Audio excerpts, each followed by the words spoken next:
into the water for the final time. He's won the race to go along with the championship.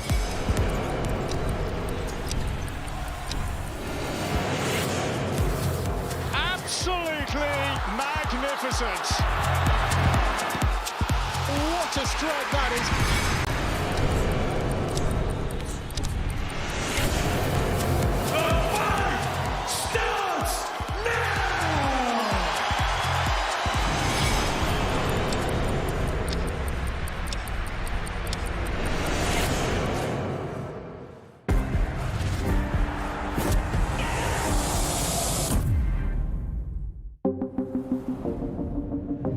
The following programme is recommended for those 16 and over, as it contains sporting violence, possible bad language and flashing imagery.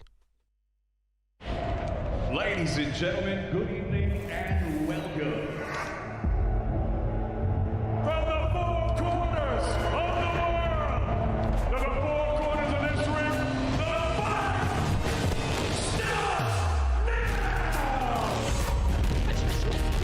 starts now! How do you like it?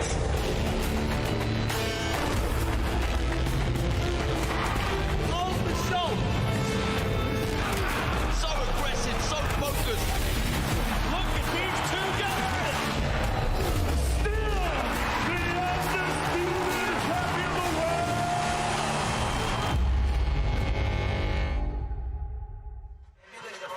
From the Utilita Arena in Sheffield, England, welcome wherever you're joining us around the world tonight. Some of the UK's top prospects and contenders are in action. We've got two Olympic silver medalists in action in Beatrice Ferreira and Pat McCormack. All leads to our main event. British and Commonwealth unification clash at £140 between Sheffield's Dalton Smith and Liverpool's Sam Maxwell. You know, it's just about being resilient, you know, sticking it out. That one more rep, that one more punch, that one more round. And it's always got me to where I am now. It's perfect punching from Dalton Smith. Maxwell. Lovely 1-2 by Maxwell. That is what you call a statement. Well, good opportunity for Dalton Smith to win the British title outright and to unify with the Commonwealth title as well. Welcome to Before the Bell. We've got 8 fights for you in total on tonight's card. Chris Lloyd here with Darren Barker and Sky Nicholson, a rose in between two very weathered thorns. We have heard some of the options about Dalton Smith if he was to win tonight. Two of them could be fellow Aussies, couldn't they? Yeah, Stevie Spark and Liam Paro. I think they're both great fights for Dalton. Very talented Aussies. And yeah, I'm excited for either of those fights to come to Dalton. I think, yeah, we could see some big fights, potentially even down under. A lot of people overlooking Sam Maxwell, Darren, 34 years of age now, has had a good career, carries a lot of power. How does he win the fight tonight? Look, you mentioned the power there, and I think that's been obvious, and he carries his power late. We've seen that in some of his fights, but I don't think he can allow Dalton Smith to nick the early rounds. He's got to get his respect early. He's got to try and get to the centre of the ring. He's got to match Dalton Smith for work rate and try and get that right hand into play. He's got a kind of hope. Look, I just really like what I've seen from Dalton Smith. I really do. I think he's an exceptional talent, and I think it's about Sam Maxwell grabbing this fight by the horns and really making trying to put a dent in Dalton Smith, if you like.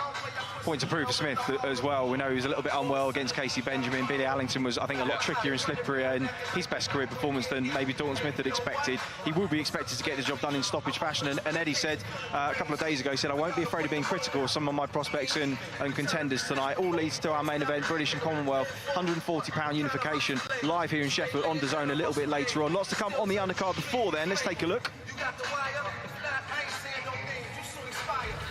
We've got an English lightweight title fight to kick us off just after 7 o'clock between Lewis Sylvester and Adam Cope, and then uber-talented Janae Bostan looking to move to 6-0. He's got 5 stoppages in his first 5 already. Ryan Amos is a tough customer, a physical man as well, in his prime and coming to fight tonight. Hopi Price will then make his £126 debut against James Beach Jr. from the West Midlands, and then Olympic silver medalist Pat McCormack has been imperious so far in his 4 fights.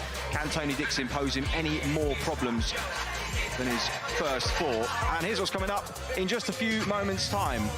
Beatrice Ferreira and Carlos Zamora, that is a guaranteed banger over 8 rounds. Ferreira, of course, the Olympic silver medalist from the last games. Nico Lavaz in his 5th contest against Alberto Motas, 4-0 from Madrid. Very good prospect as well. I'm looking forward to this one. But coming up next, it's Corey O'Regan and Jordan Ellison in a lightweight contest over 6 rounds to kick us off here on Before the Bell. We're hearing both fighters are standing by, so let's hand over to David Diamante to bring him to the ring.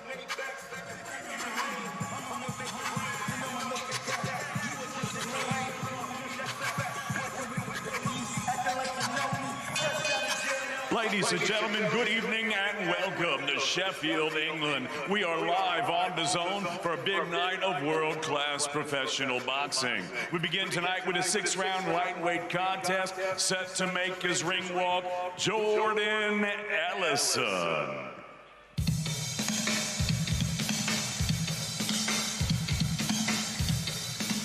So we kick off with a familiar name and face from the northeast. Jordan Ellison won the Northern Area Super Lightweight title about 18 months ago. He had 2 really good back-to-back wins over Anthony Orsby and Terry Wilkinson, and had some reduced activity during a couple of years in the pandemic. He's boxed on the road 10 or 11 times outside of that since about 2018. Very disciplined, compact, he's got a good jab, and he's only really been stopped by guys at British level and above.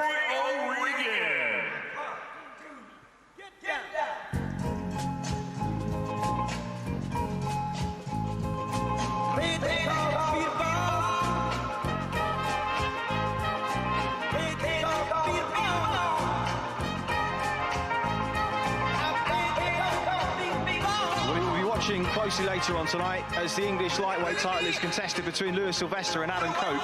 O'Regan was slated to face Sylvester on one of Steve Wood's shows not too long ago, but it didn't quite materialise. His opponent tonight, Jordan Ellison, has fought and gone the distance with both Cope and Sylvester, gave them good fights too. So if O'Regan wins in good style tonight, he'll be within his rights to start pushing for a shot at the English title. He's a southpaw, did plenty of sparring with Zelfa Barrett in his preparations for Shavkat Rakhimov last year. He said he's feeling strong and fit at 135 pounds.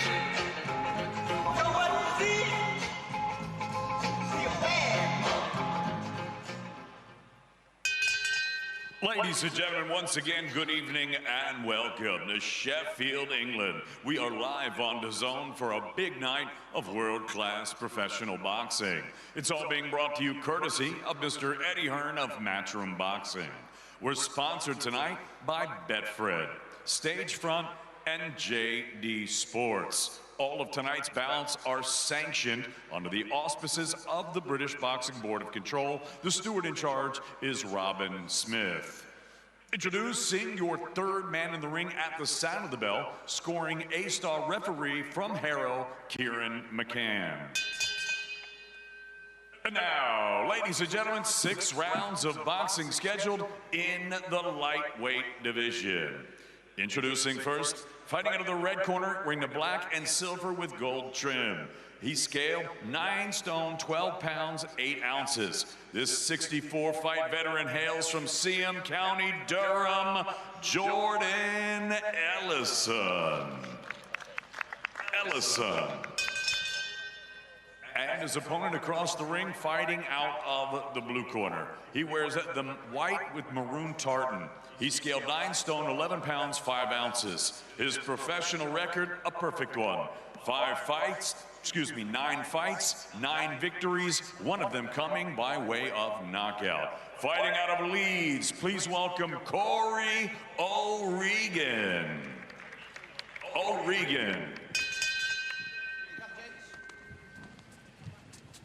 Right, boys, listen up. You guys know the rules, so make my pass all times. If they take 3, break, step back, no touches. Mind your head, and most importantly, protect yourself at all times. Shake hands.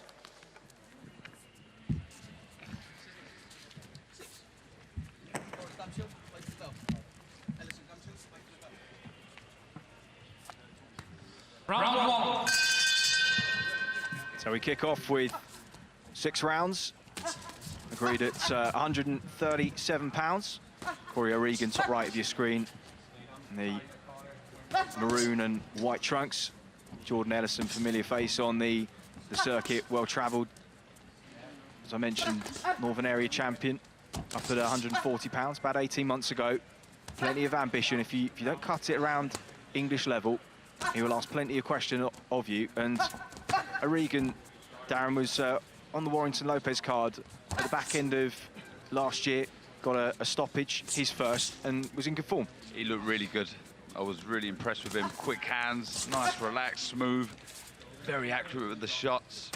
And I think he's going to have to do something similar here. If he was to get Ellison out there, it would be a very good result, but he can't be loading up. I think he's got to put the shots out there, more volume. If you load up against someone like Ellison, he'll see the shots coming. He knows how to survive, and he can fight as well. You can see him trying to get behind the jab, just a little off with the speed at the minute.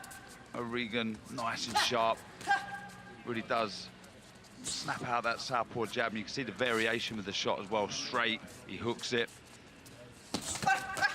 Lovely left hand to the body off the high jab there from O'Regan, and a lot of success with that straight southpaw left hand.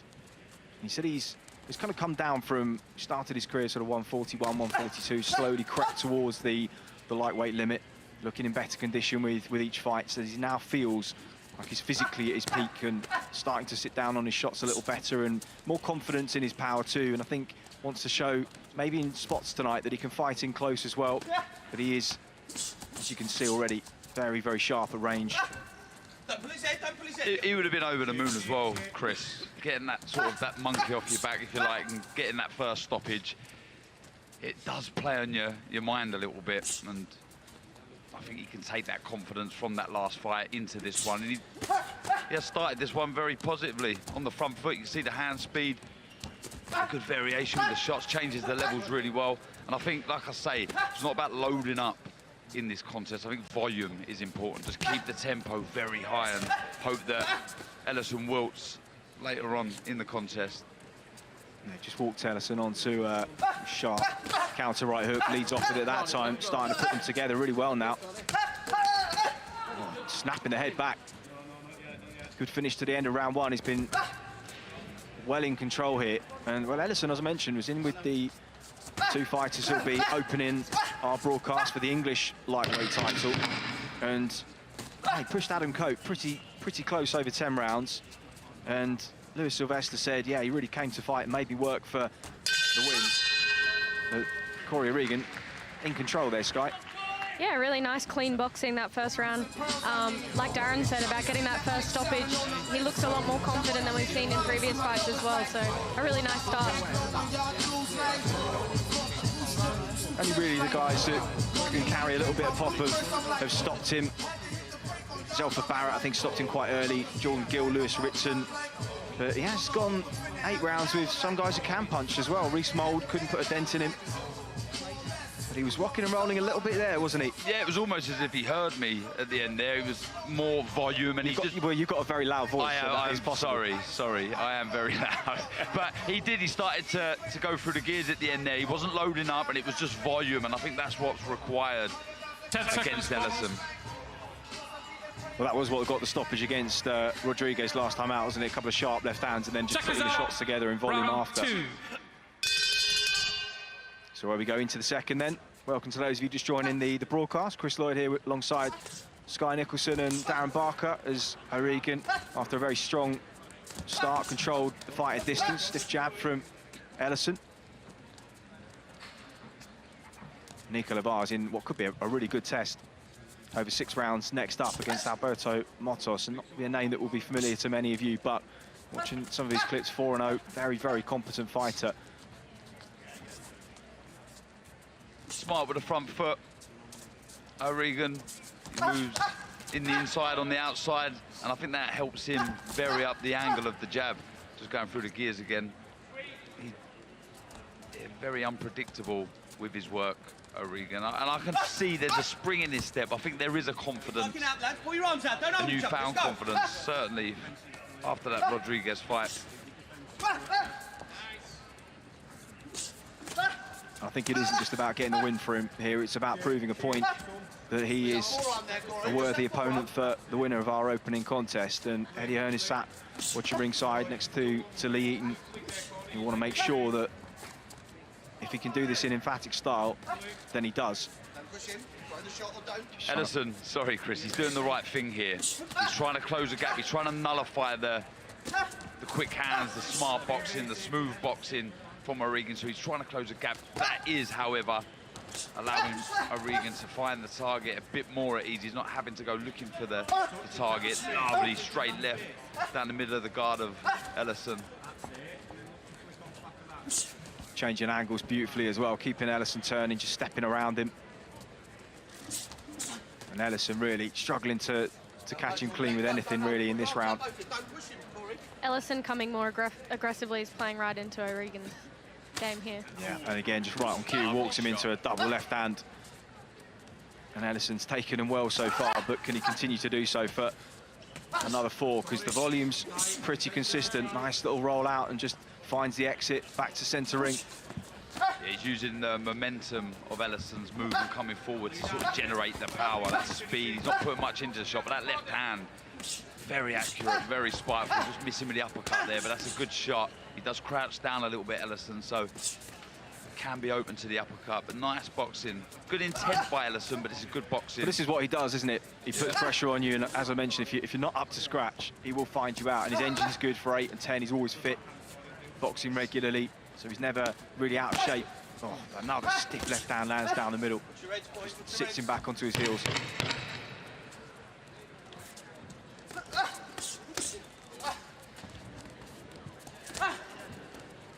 Little reminder from Ellison at the end there. The right hand. In the semis in 2018, who's a very consistent amateur at the top end of domestic level.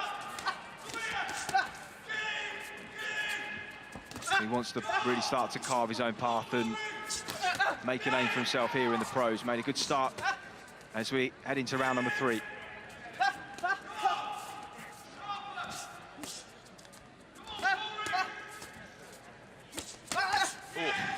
That left hand again, beautiful shot. You just see he's starting to move his head a bit more, Ellison. He crouches down, and that's certainly where O'Regan should start to look for the uppercut, sort of feint and get that movement from Ellison, and then look for that shot, pierce it right through the guard. Just got caught a little square with the right hand though from Ellison as he just tries to get a little bit closer, but every time that piercing left hand just straight down the pipe. Can't miss with it, can he? And it's the levels that he throws the shot as well. It's not always at the head. He sort of targets the body with that left hand as well. Beautiful shot, and again straight down the middle of the guard. He's a tough operator, Ellison. He is. I watched him go, I think it was 5 rounds with my stablemate Sam Noakes. And Sam can whack, can't he? Yeah. To take those punches for 5 rounds, he's a very tough operator. Yeah, I mentioned that Reece Mould as well. He went 8 with him, and he can really punch too. So, yeah, everyone knows what Jordan Ellison brings. He's a really, really good test for fighters around English level. A bit of an insult to call him a journeyman, really, but I don't think he would be offended by that. He is on the road, as I mentioned, sort of about 10 or 11 times a year he'll fight, but 18 months ago won that Northern Area title, so more than capable in his own right, and keeps walking forward, trying to make O'Regan work and hope that he starts to flag, but so far no sign of it. Stiff jab from orthodox, just switches back to southpaw, and he is, I think he's he kind of can box orthodox quite comfortably, but you'll see him southpaw 90% of the time. Ambidextrous. He's definitely making O'Regan work, that's for sure, but he's bringing some nice boxing out of O'Regan. On the back foot, nice and smooth, nice and relaxed, quick hands, but it's the feet as well. Look how nicely he moves on the back foot. He glides in and out of range. So yeah, good pressure from Ellison, but I think that's playing into the hands of O'Regan. Nice little left hand again, straight down the guard, more of an arm shot, but the way he exits as well to his right, beautiful work. Have to credit though this effort from Ellison, really, really trying everything he can to get close and let his hands go. 3-punch combination just sails over the right shoulder of O'Regan again, just pot shotting in between Ellison's punches, finishes strong, just rallying as he hears the 10-second clapper.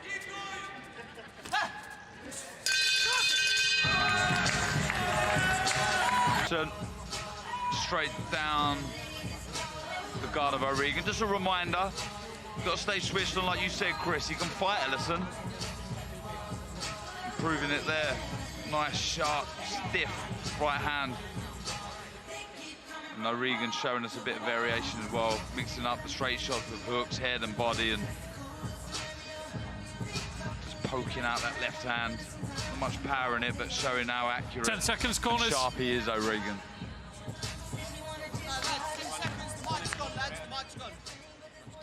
Seconds out, round 4.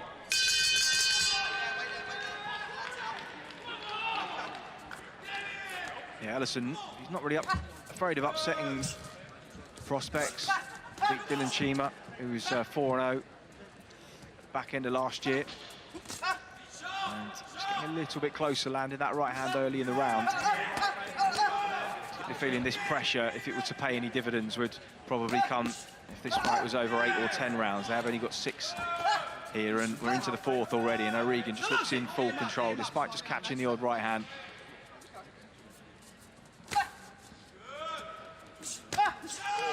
Beautiful shot. Left uppercut, just right through the middle. That was lovely. That really was a nice shot. Swayed out of range and fired back with that lovely left uppercut. Beautiful shot, really was. Looking for it again. Got to tighten up that guard, Ellison.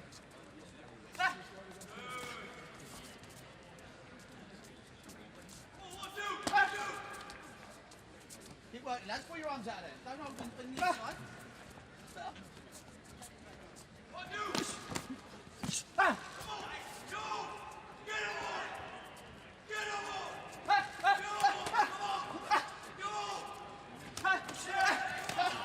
It's as good as I was about to say, you know, it's been some good boxing from O'Regan. If there was anything I'd like to see a bit more, it was just raise the tempo slightly.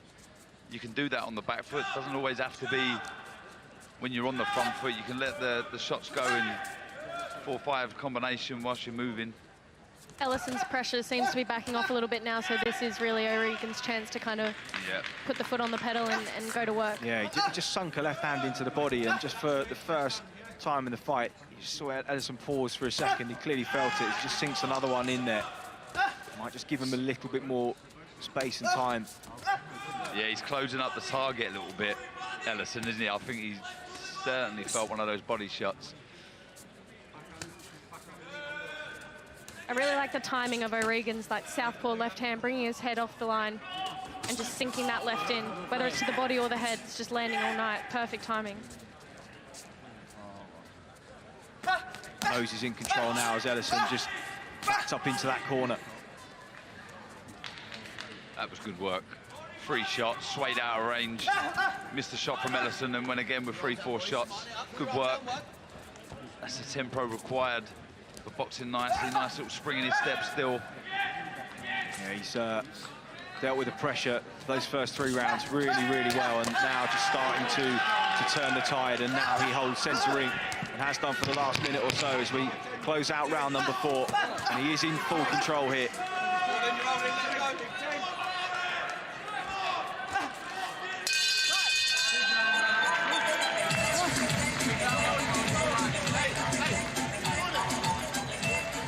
They turned away from each other there. A little bit of blood just in the nose of O'Regan, just a little nick above the right eye of Jordan Ellison. Some evidence of that southpaw left hand that's been getting through with regularity, precision, and well, his timing has been brilliant tonight. Look at that footwork, beautiful. Just skips out of range. Nice little exit to his right.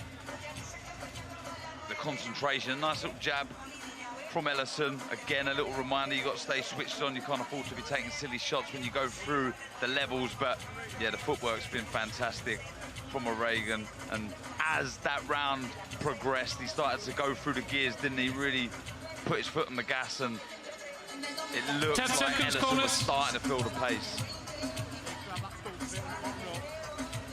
And I'll tell you what, Darren, seconds out. Lewis Sylvester, I think by our measure, should be a favourite against Adam Cope, just style-wise. But if he were to get through that, him and O'Regan, good fight for the English title, isn't it? Yeah, great shout. Really, really good fight.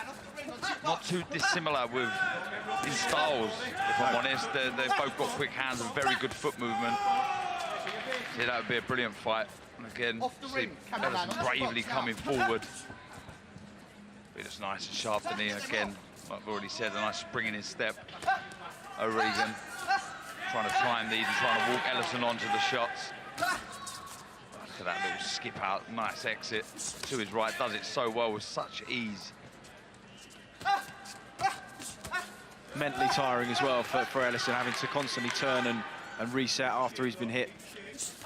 And he's willing himself forward in the early part of this round. How much has he got in the tank? How much longer can he keep pressing forwards?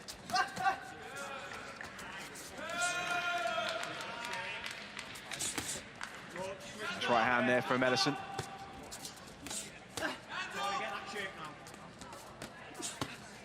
Grab his head down off, boys. Work it out, punch it off.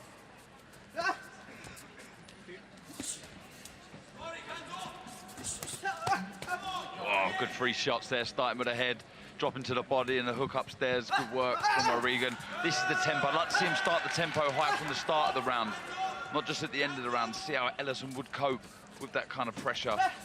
Beautiful shot picking from O'Regan on the back foot. Lovely work. The uppercut, followed by the straight left.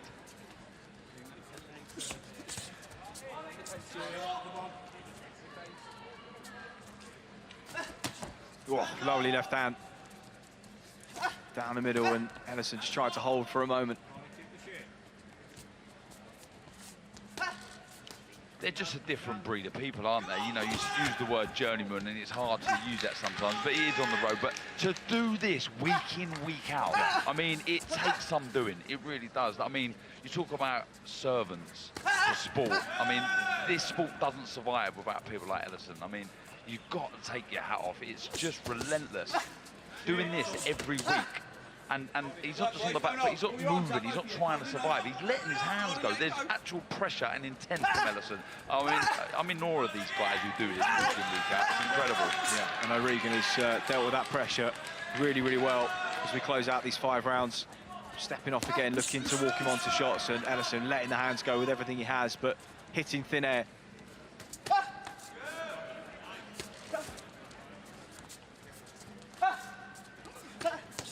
Counter jab, Ellison looking for the left hand. But every time he commits, he knows he's walking onto shots. It's his only way in.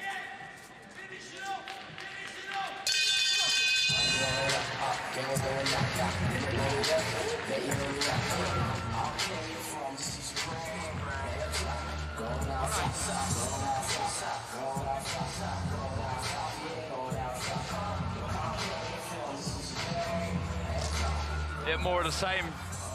It's been a frequent pattern throughout this fight. The slick, nimble movement from O'Regan, slipping side to side. The exits to the right have been really, really well. But then, like I say, they're the warriors that they are. And Ellison, who's in the red corner, just giving the now and again little reminders with that right hand. You've got to stay switched on. And, you know, though I'm praising Ellison, it's so important to the development of these young fighters. 10 seconds, tricks, corners. The little, you know, when to hold, when to sort of grab hold of your opponent, just to buy Seconds time. out All of for your these sort of little tricks that you learn, you know, Sky, they serve so important in your young career. So final round then. A shutout so far for Corey O'Regan.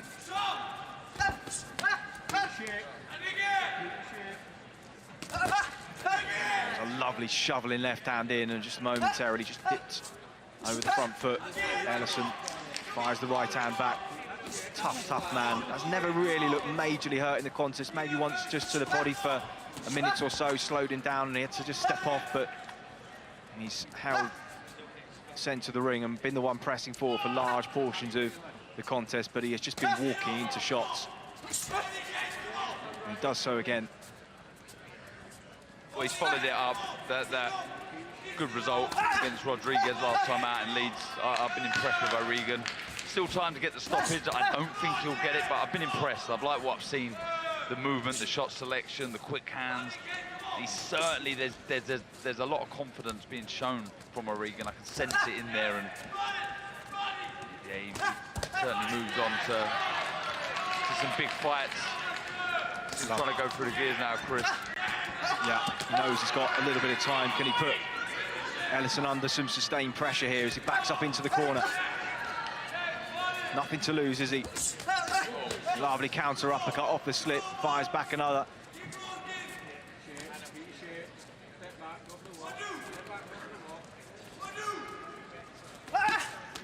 Ellison looking for that left hook off the little dip himself.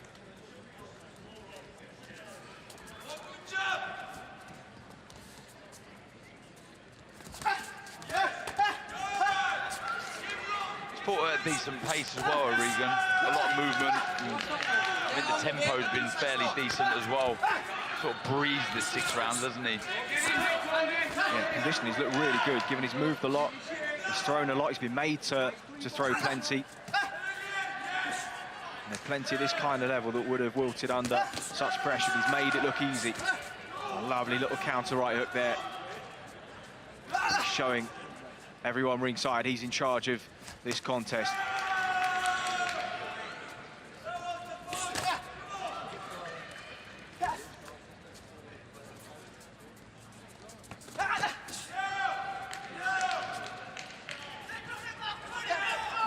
My favourite kind of boxing. Hit and don't get hit. Yeah, and he's barely caught more than, I don't know, a handful of right hands throughout the contest. Very, very clean work indeed. Again, just that little two-phase in and out with the feet. Just looking for that final flourish as the seconds count down at the end of round number 6. There it is.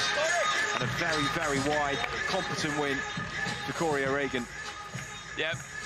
I was really impressed with that. Look, and again, this is no disrespect to Ellison. There's going to be tougher opposition. You mentioned Sylvester there, potentially in the future, but you can only beat who's in front of you. And look, he showed us an awful lot there, O'Regan. You're seeing the nice, sharp, crisp shot, picking the movement, always thinking. He went through the gears. We said it there. He fought at a decent tempo. An awful lot to like about the performance. For me, that's 2 performances back-to-back that I've been really impressed with O'Regan. I think we've got Jamie Ward ringside doing interviews on Before the Bell here, and I'd be interested to hear from him what he thinks of O'Regan's chances against one of our 2 fighters in the main event, Sylvester and Adam Cope, who will contest the English lightweight title just after 7 o'clock. I'm hearing that we have the results in. We're standing by. Let's head over to David Diamante. Ladies and gentlemen, let's get a nice round of applause out here, please, for both of these fighters. After 6 rounds of action, we go to referee Kieran McCann's scorecard. It reads 60-54. For your winner, he's still undefeated, Corey O'Regan. So Corey O'Regan moves to 10-0, and I think on that performance has bolstered his ambitions to fight for the English lightweight title next. It is up for grabs in our first contest of the night, but that is first one down here on Before the Bell. Plenty to come on DAZN here later on tonight, and plenty to come on platform over the next few weeks. And now entering the arena, Pacheco! Big punching Diego Pacheco.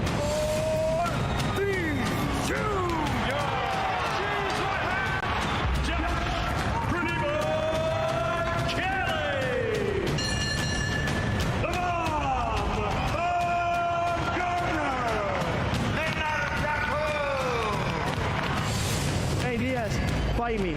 Creme de la creme right here. I'm coming for you.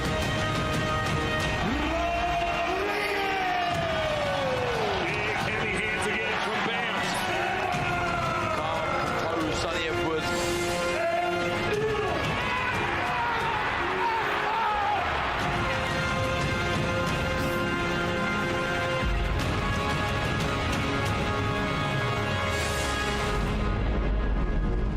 Coming up on DAZN over the next few weeks, right here on Before the Bell. Welcome to those of you just joining us on the screen. Chris Lloyd, Sky Nicholson and Darren Barker to take you through all the action before we go live at 7 o'clock on DAZN. We've got Pat McCormack in action again, an imperious talent. Dallin? An imperious... I'll take Dallin. You call me what you want, Chris. Thank you. Good to see you, Dallin Barler. Thoughts on Pat McCormack so far? Obviously an amazing Olympic campaign in Tokyo, but how has he looked to you as a professional so far? Very, very good. I don't think anyone could disagree with that, really. I mean, an exceptional talent. He's just got everything in his arsenal, if you like, as far as offense is concerned and defense. There's everything there. I mean, the speed of hand and feet is electric. I mean, you need to look, there's good fighters, there's bad fighters, there's elite fighters, and to be an elite level fighter, you need that sort of hand speed, you need that sort of reaction speed, you need that foot speed. If you haven't got that, you're only going to go so far. And straight away, I've looked at his young development and I've been very impressed. But he's got what he needs. He's got the fundamentals there. He's, like, I mean, look, we could go on about how good he is. He's got to keep improving all the time. That's the most important thing, but so far, so good. Sky, when you're fighting at the top end of international amateur level, as you have been for so long, you've actually just been out with the Italian, in Italy with the Australian team. It must feel a little bit like slow motion when you first start in the pros.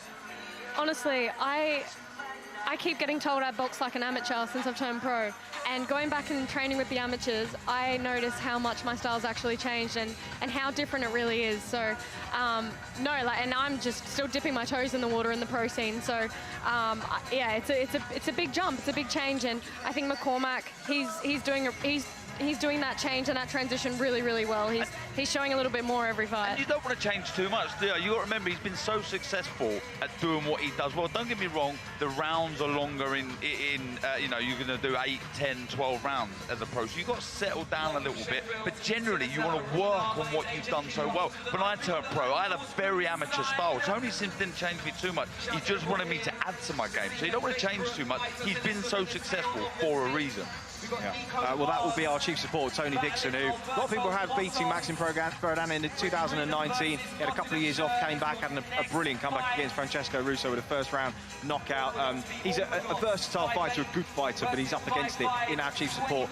Over 10 rounds, Pat McCormack and Tony Dixon. Before we head to our main event, British and Commonwealth 140-pound unification and a big night for Dalton Smith, who can go outright British champion at 140, but also, of course, unifying the Commonwealth title. And we caught up with him a few days ago. So the challenge in front of me is Sam Maxwell. It's the biggest fight I've been in. I feel the build-up's definitely been the biggest build-up I've been in. I respect Sam. I like to say we're friends, but you know, boxing's business and I'm here to get a job done. Dalton Smith, he's a British champion. He's destined for greatness. This is always a fight I've wanted. You know, I just feel like everything's worked out at the right time and it's going to be a great performance for me. It's going to take the best me to beat him. That's what it's about. I'm going to be going there and be my best. This is a chance for me to go down in the history books in my hometown. Honestly, all I keep seeing is winning by knockout. That's all I keep visualising, yeah, win by knockout, and not even celebrating, just walking back to the right corner. I've had one headline in my hometown. You know, I dealt with that, dealt with the pressure, I thrived off it. You know, the atmosphere is going to be even bigger. You know, I'm just so excited to get in there and get the job done. Well, his dad won Trainer of the Year last year, and rightly so. He's got a flourishing stable. Sonny Edwards, of course, defended the IBF flyweight title a few weeks ago, 3 weeks ago in London, in fact. And Dalton Smith could be the one to step up to world level next, but he has got a task in front of him, as has this young man, his stablemate, Nico Levars. We called his debut a little while ago now, it seems. Very, very competent young man. One of the flourishing 122-pound division domestically in the UK, but he's potentially up against it tonight here, Darren. Alberto Motos, 4-0 from Madrid, and well, you always think when you see an unbeaten record, you kind of think, yeah, what's the opposition been like? Watch the couple of this guy's fights. He can really fight, and he's got swag, and he's got ambition. This is two young prospects putting it all on the line. I like the fight. I like the matchmaking. It's a good fight. Motos can fight. He's kind of a little unorthodox, but what I have seen of him, he's naturally aggressive. He likes to be on the front foot. He'll poke the shots out. He looks for the right hand over the top. So Levars is gonna have to be at his best. Look, Motos is protecting something, an unbeaten record. He'll go into this thinking, look, if I can win the fight here, it's going to open some big opportunities for me. Certainly is. Right, it's coming up now. We're hearing the fighters are backstage. David Dumante is in the ring. Our second contest before the bell, Nico Levars and Alberto Motos. Let's head over to David Dumante.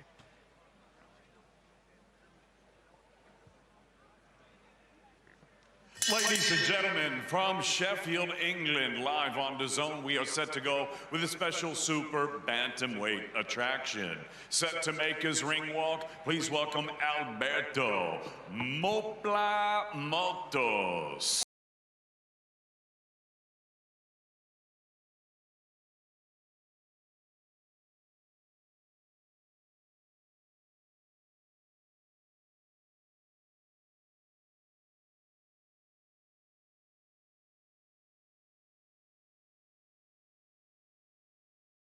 The opportunities to counter coming forwards. His timing is really nice. Against Romilly Martinez early, he was catching and shooting in between his hooks. I think he could have some moments here against Nico Levars.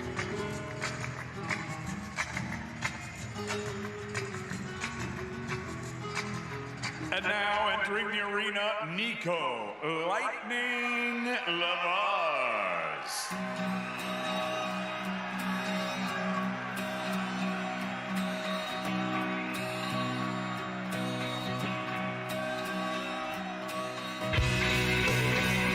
Well, for such a young man, so much confidence outside of the ring, a really good talker, and he's got big dreams one day of fighting on the pitch at Mansfield Town Football Club, Field Mill.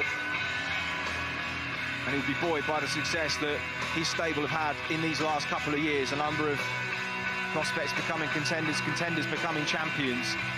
He had a 95 amateur career himself, two-time ABA champion, good wins over Charlo de Freitas, beat Charles Frankham as well. Mark Dickinson, another brilliant Berkeley amateur, who was originally had plans to go to the Paris Games in 2024, but he's turned pro, and so far it looks a very good decision. Just one blemish on his record was a head clash early in the contest, which led to a technical draw, but he was well in control of that fight, so ostensibly he's an unbeaten pro in a really good 122-pound division here in the UK.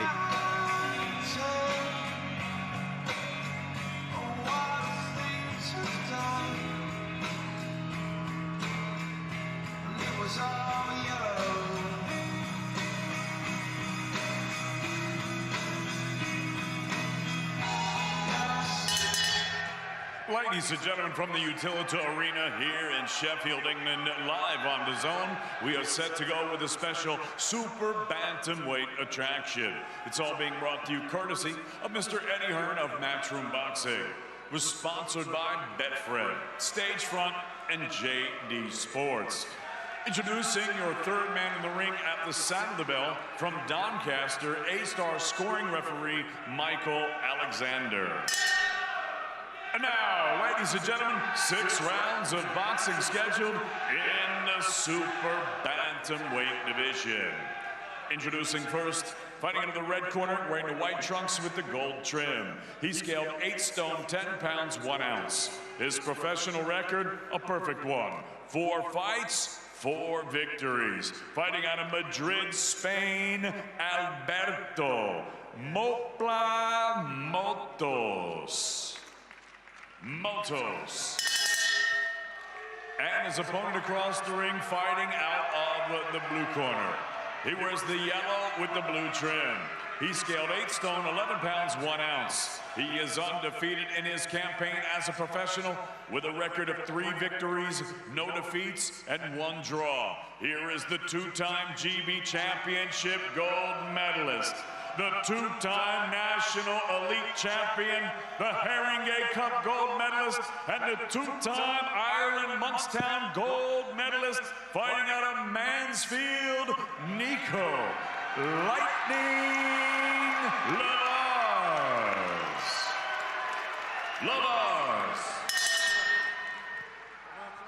Nico. Right, lads, you both know the rules, so let's just have a good, clean fight, okay? Most of all, remember to defend yourselves at all times, all right? Touch gloves.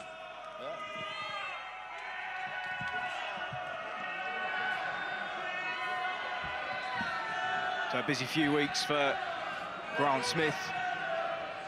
1 victory down for Sonny Edwards 3 weeks ago in London.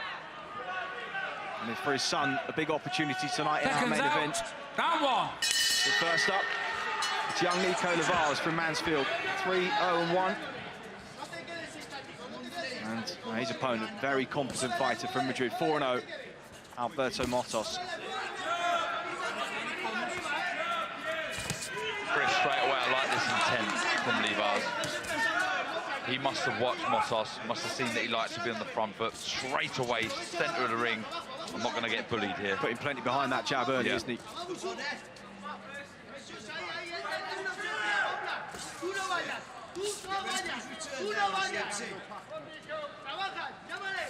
Haven't seen much of it yet, but what I had seen of Motos, he likes to move his head side to side all the time. He likes to look for that right hand. He'll slip on the outside, look for the right hand with a lovely crisp jab.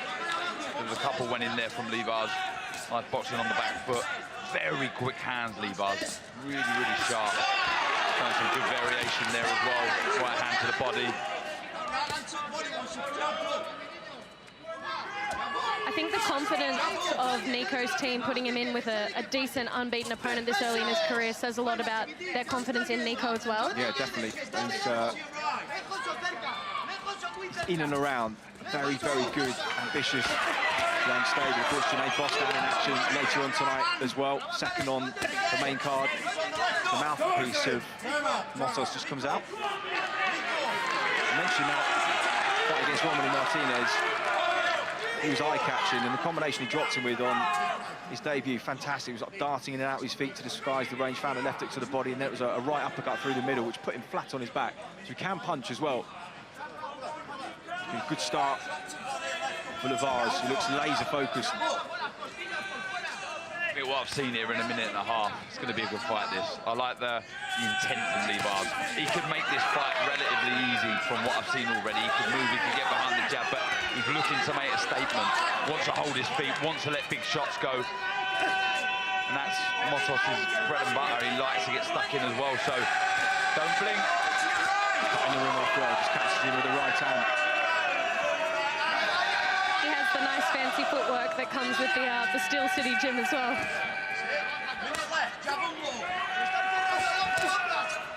Yeah, Grant Smith has really nurtured a bunch of different styles in that gym. He's got really well-scored fundamentals like Dalton Smith, that we'll see in the main event. Janae Bostan, who is a kind of law unto himself, just does everything that he does so brilliantly from both stances. Sonny Edwards, of course, one of the most elusive fighters on the planet defensively at the moment. And Livaz, who, well, we've seen a little bit of him so far.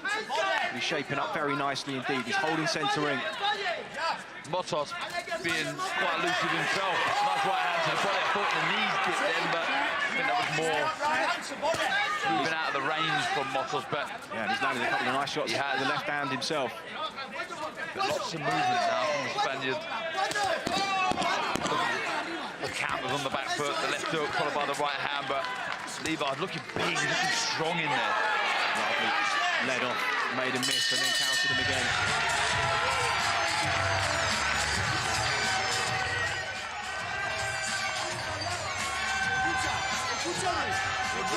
Brilliant. Nice and composed, that. Lovely. Just got a bit, after about 2.5 minutes, you got a bit... Yeah, it was a good positive start from Livaz on the front foot. Not wanting to get bullied by Motos, who likes to be on the front foot, that we've already touched on. Nice jabs, good variation, landed some good body shots in there. There's that right hand over the top. Beautiful shot. Just a nice little skip out. As Sky pointed out, that nice footwork that we've seen from that gym.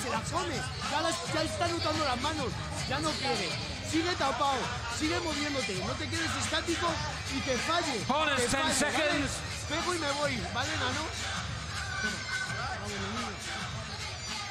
Seconds out, around 2.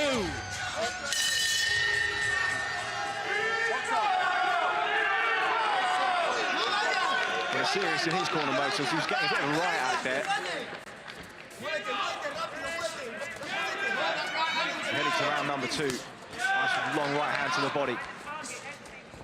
Found the range with the right hand over the top. Livaz seems to be the shot, and again, dropped his hands as he's gone the turn there. Looks frustrated with himself that he caught that on the jaw. Looks big as well, Livaz. Yeah, he does. He looks really strong in there.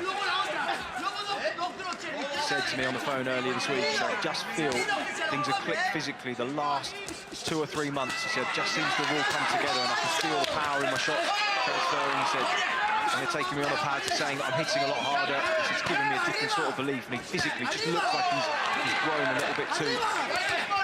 Good work from both inside. I did feel after that first round, Motos might have to roll the dice a little bit, let the hands go, trade inside, both trading left hooks there. Good action.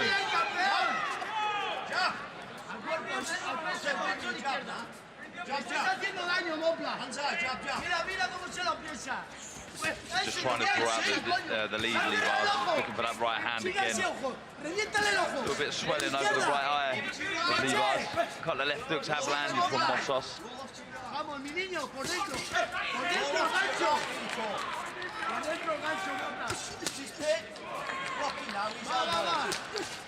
Beautiful work. Doubling up that left hand. from Motos, so looking for the uppercut. Right, didn't he? Yeah.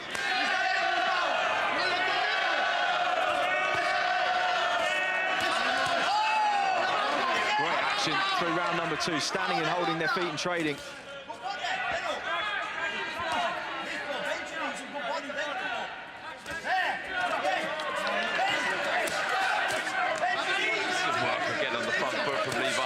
This is how you turn head. This is how you get people talking about you. You're in there with an unbeaten fighter. I could move, I could outbox him, but I'm not going to. I'm going to hold my feet. I'm going to let big shots go. I'm going to try and put this unbeaten fighter away. Good work with the left hand again. Yeah, he's being the bully, but he's not doing it recklessly. Walking him down, imposing himself on his opponent, on the contest. Motos just escapes off the ropes, tries to get himself back to centre ring. Jump, step back. And again. To counter off that step back. There, and again. Jump, step back. No tiene nada. And again, está haciendo con él lo que quiere. Jump, step back. Dalton Smith just asking him to just lay back off that chair, try and bring him onto something, but Livard just wants to... Big left hook from Livard. Yeah, it was. Lovely left hand. There was a right hand as well, right the head back of Motos. Great action through round number 2. We've got 4 to go still. And they keep this pace up.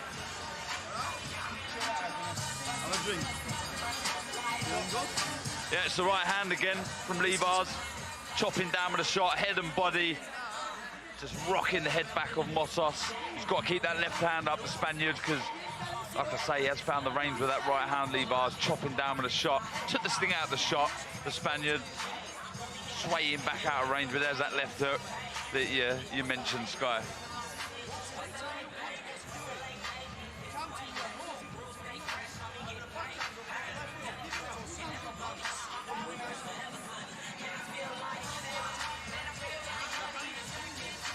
Corners 10 seconds.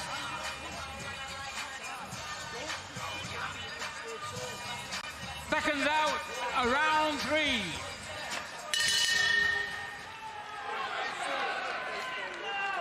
Just a little mouse on the corner of the right eye of Livard's. Nothing concerning at this stage. He's been the boss of these first couple of rounds. Motos has been there too. Had little moments of success.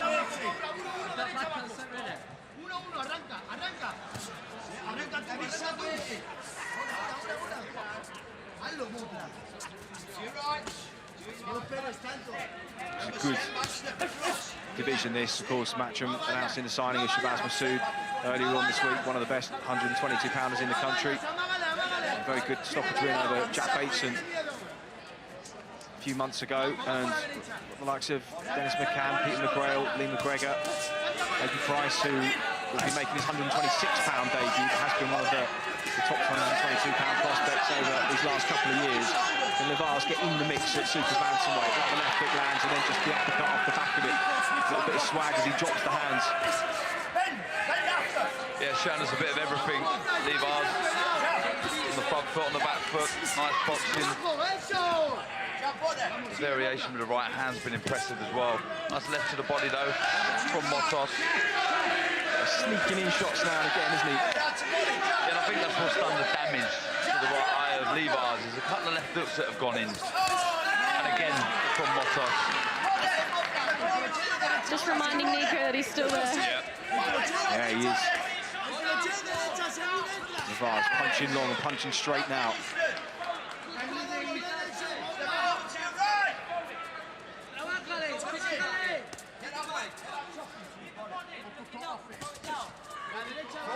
He's looking for that counter left hook a little bit too much.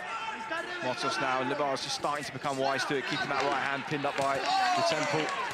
Finds it to the body that time though, good variation. I actually think he's trying to draw that left hook out of Motos so he can come back with a right hand counter. That's why he's dropping his hands. That's usually why you do that. It's trying to get your opponent to lead off with the shot and fire back. And it's that right hand that's doing the damage from Livard. Good work though from Motos inside. That's where he's got to, like I say, roll the dice. He's got to let his hands go inside. Because that range at arm's length, there's only one winner here. The superior speed and sort of know-how from Livard has just made making him a cut above Motos at the minute. There it is. It is brilliant scrap. Really, really is. We've got another one coming up after this. The Olympic silver medalist Beatriz Ferreira and Carla Ramos-Zamora, who stopped Jess Kamara earlier on this year. And they both bring it. There'll be a fast start and they'll be keeping their foot on the pedal. I think that's a fight you don't want to blink. Well, Lavaz is giving us some real entertainment through these first few rounds, boxing well. Good lad. All right. I want that towel. Rinse, please. All right, listen to me. Yeah, it's just been a bit of everything from Livaz. He's had some reminders in there. We've mentioned that little nick over his right eye, so Motos has landed some shots, notably that left hook of his, but made the adjustment, isn't he, though? Keeping that right hand up, seeing it coming a little bit more. If you notice now, when you're punching and rolling, punch and roll, it's missing. He's giving you a second bite of cherry, innit? Corners, 10 seconds.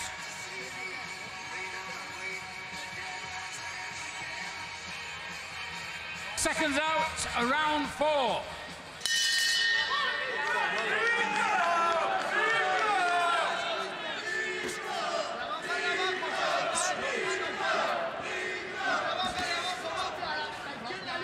So into the fourth, and as we expected, a really good fight between these two so far. Livaz in control, just steps off for the first time in the contest. He's trying to set a few traps.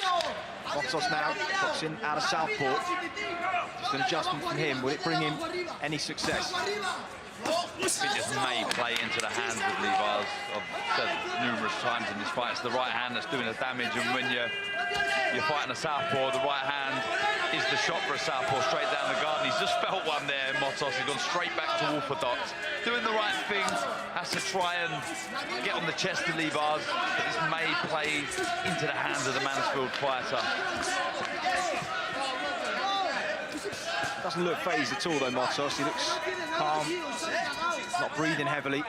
He's taken plenty of leather, but he's still there, and he's now just stepping on. Livaz made a positive start to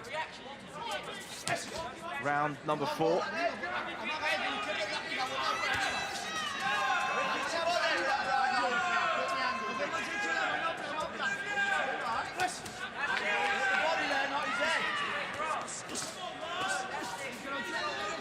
He's had enough of moving, Livaz, planting his feet a bit now.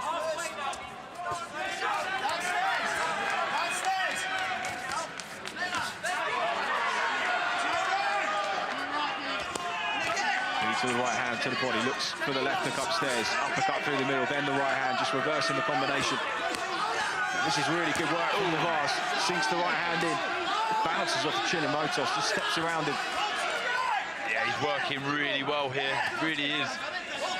Creeping forward every time Motos throws. You can see Livaz plants his feet, he'll move either left or right and fire back with a headshot. Drop back down to the body. Yeah, trying to exit on those wide hooks. Motos just getting a little bit caught on the ropes at times.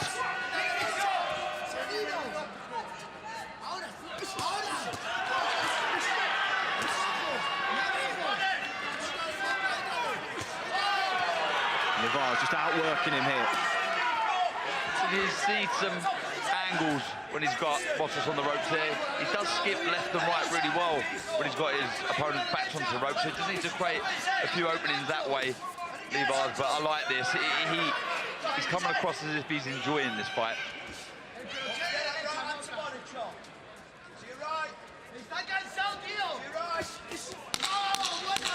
With double left hook there, body then upstairs as the 10-second clap is sound. Both look for left hooks at the same time, both missed. Motos again, just looking for the exit, gets caught with the right hand on the final bell, on the bell to the end of the round.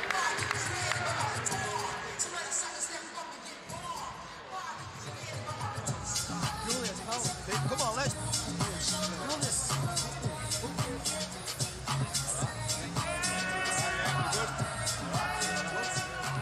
Yeah, I like Livaz, that round on the front foot. Motos tried at certainly for the first minute to close that gap and push Livars back, but Livars was having none of it. Started to really creep forward and plant his feet and land some big shots, trading left hooks, and sort of bad move really, because I've seen when Motos does throw his left, that though he's had success with the shot, he does drop his right hand, so he is open, but good work on the road. But I'd just like to see him skip side to side, Livars, once he's done the work, just to create that extra opening. Seconds out, round 5.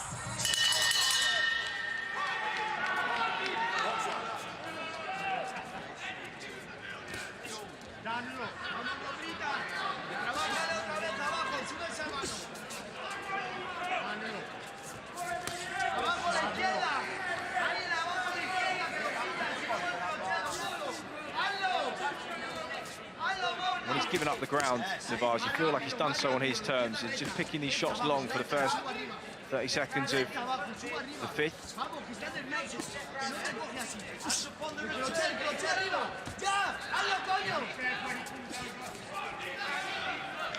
Allows Motos into the contest when he stands and trades.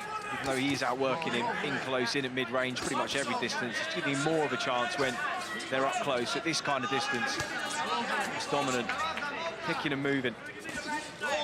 There's good intent at the start of the round from Motos, but he can't seem to sustain it. He can't keep this going for the whole 3 minutes.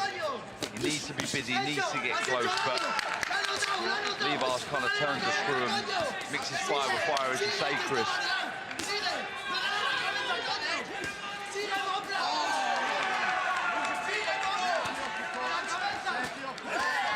Livars looking for the slip counters, does so in combinations. Motos still steps on him. He's landed a couple of left hooks upstairs and down in this round.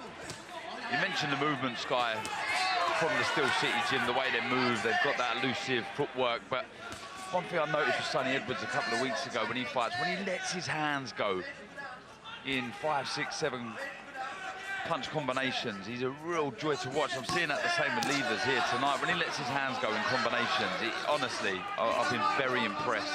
It's so explosive, and I think it is because they're so light on their feet as well. They're there, they're ready to change angles. As soon as they've let their hands go, they're out of the way, and that's what makes them so evasive too. Yeah, relaxed as well, all of them. Bostan, Livars,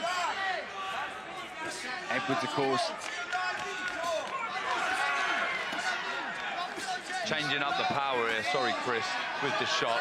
Not loading up with everything, and nice flow, nice work from Livars. Yeah, just walked into a little short left hook, and he gives us a little grin at the commentary desk, so he is enjoying himself.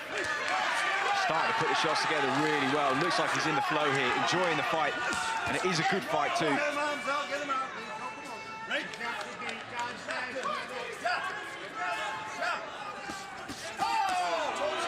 Short right uppercut inside. He timed that well, Livars. Motos gamely trying to fire back.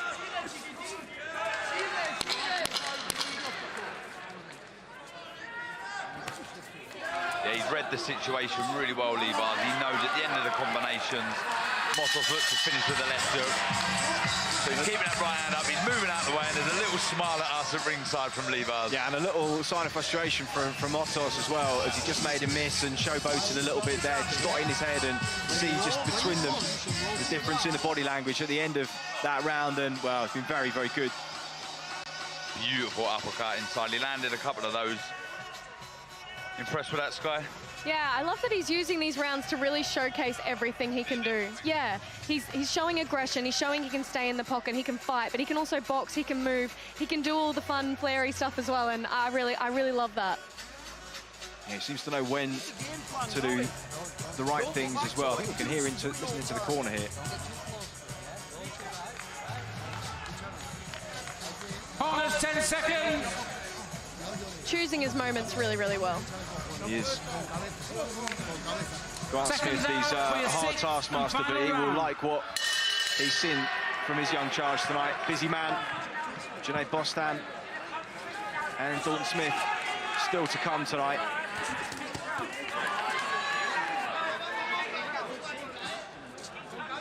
Well, he's got to throw the kitchen sink at Livars, hasn't he, Motos? Just can't get those feet in quick enough. to land an attack. He's sitting down on that left hook. And he's looking for the big ones. Look at the right hand there. He's just trying to cut the ring off, make the space small. Left hook lands, right hand. Oh, lovely response from Levars, though, countering in combinations off the ropes.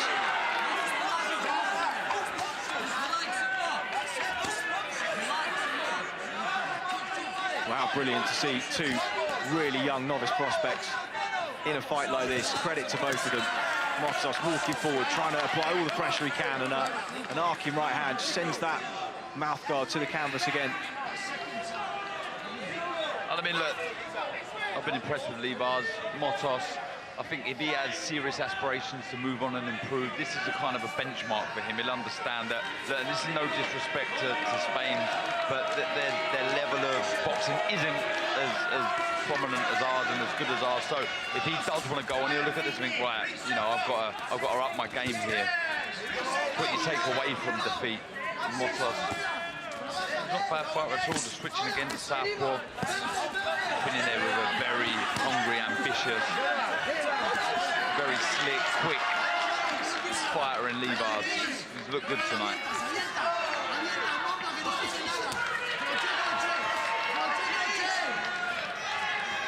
Been fought at a decent tempo, this too. No problems for either with the engine. Levars steps off. They both throw left hooks at the same time. It's taken them well. Been all action every round. I think a really, really well-polished performance for Levars. Starting to come into his own. He said this is what we would see from him, and we have done. Just over a minute to go in the 6th and final round. Just touches with that jab.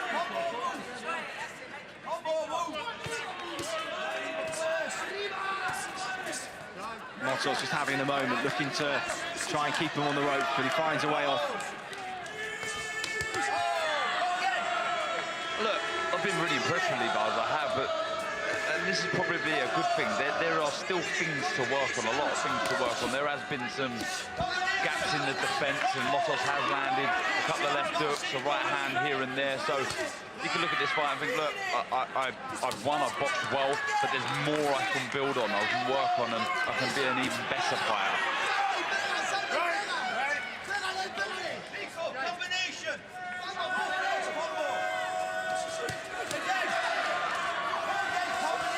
Lovely combination there. Just look for the guard pull down on the left hook. Motos holds on. 10 seconds to go in the round and in the fight. And he takes a walk. He knows it's a victory walk, but a really good test for him. The best test he's had so far, and he passed it with flying colours, because Motos is no mug. Grant Smith all smiles. He knows it's a foregone conclusion. And Levars is very, very happy indeed as he leans over to have a word with us, and well, he's got every right to be. Yeah, I think he said, "Don't doubt me." I don't think we ever have. I've been impressed with Levars. No, I certainly haven't. He's up to date, certainly in that contest, shown us a bit of everything. Like you said, Sky, there's been work on the front foot. There's been good defence, notably that footwork, the nimble footwork that the whole gym shows. But the flow, when he gets in full flow, with them combination punching and that right hand in particular, I mean, he's a joy to watch, isn't he? And such a young fighter too. It's exciting to even think about how much more there is still to come. And look, like I said, at the end there, he can get better. There's stuff to improve on. You never stop learning, never stop improving in this game. And yeah, I think that's exciting if you're a fan of Levars, Grant Smith as well. There's still stuff to work on, but an awful lot to work with. And fighters just taking the gloves off. We're hearing that the scorecards are in. David Diamante has the result. So let's head over to him. Ladies and gentlemen, after 6 rounds of action here in Sheffield, England, we go to referee Michael Alexander's scorecard. It reads 59-55 for your winner. He's still undefeated, Nico Lightning Levars. So as expected, Nico Levars wins wide on the cards. Really competent performance. He moves to 4-0-1 as a young professional. Second contest of the night, done and dusted here on before the bell. We'll be going live on DAZN at 7 o'clock, remember, for 5 big fights. Lots to come on the platform, including, in the next couple of weeks, Josh Kelly returns.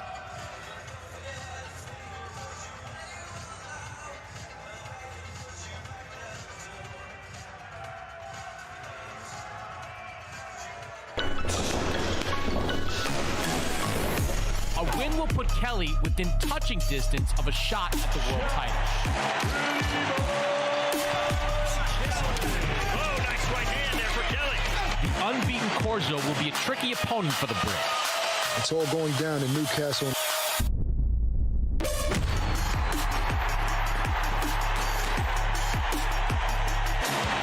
You don't want to miss this one. Josh Kelly, Gabriel Alberto Corzo live on DAZN, July 15th. A couple of weeks' time. Nico Livaz victorious in his 5th professional contest. Looked good doing so too. Grant Smith's charges in. Janae Bostan will be coming up a little bit later on. And of course, Dalton Smith, our main eventer. British and Commonwealth unification clash at £140 live on DAZN. Round about 10:30 tonight UK time. But for his young stablemate Nico Livaz, victorious in his 5th professional contest, and he's currently standing by ringside. So we're going to grab a word with him now. I think Jamie Ward is ready. Let's hear from him.